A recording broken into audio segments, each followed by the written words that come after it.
मला सांगताना अत्यंत आनंद आहे की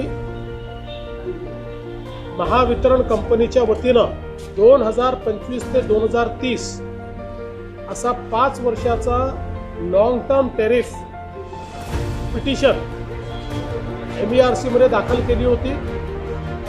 या पिटिशनला MERC ने मान्यता दिली आहे आणि महाराष्ट्राच्या इतिहासात पहिल्यांदा या 5 वर्षामध्ये दरवर्षी विजेचे दर हे कमी करण्याचा निर्णय हा आपण घेतलेला आहे, महावितरणने घेतलेला आहे। त्यामुळे पूर्वी आपण जर गेले 20 वर्ष बघितलं तर साधारणपणे दरवर्षी विजेचे दर 9% ते 10% वाढलेले आहेत, पण आता तेच दर कमी आपण करतो।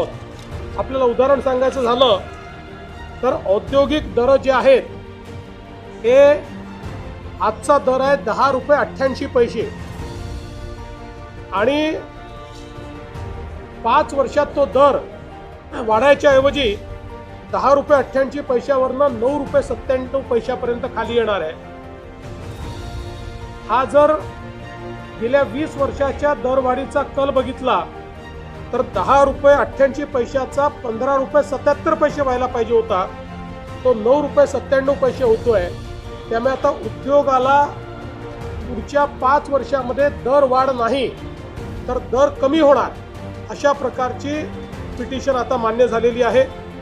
कमर्शियल व्यापारिक दर जो होता हा 16 रुपये 97 पैसे आपला दर होता, तो 2030 साली झाला असता 16 रुपये 97 पैशावरनं 23 रुपये 91 पैसे, पण त्याऐवजी तो 16 रुपये 97 पैशावरनं 15 रुपये 87 पैशाला खाली जाणार आहे। म्हणजे पुढचे 5 वर्ष दर न वाढता व्यापारिक दरही कमी होणार आहेत। आणि सगळ्यात महत्त्वाचं, सगळ्यात मोठी दरवाढ ही आपण घरगुती वापराकरता दिली आहे आणि विशेषतः आपले जे 70% ग्राहक आहेत या ग्राहकांना 26% दरवाढ ही पुढच्या 5 वर्षामध्ये आपण देतोय। आज त्यांचा दर 8 रुपये 14 पैसे आहे, याच वर्षी तो 10% कमी होईल आणि 5 वर्षामध्ये 8 रुपये 14 पैशावरनं तो 6 रुपयावर येणार आहे।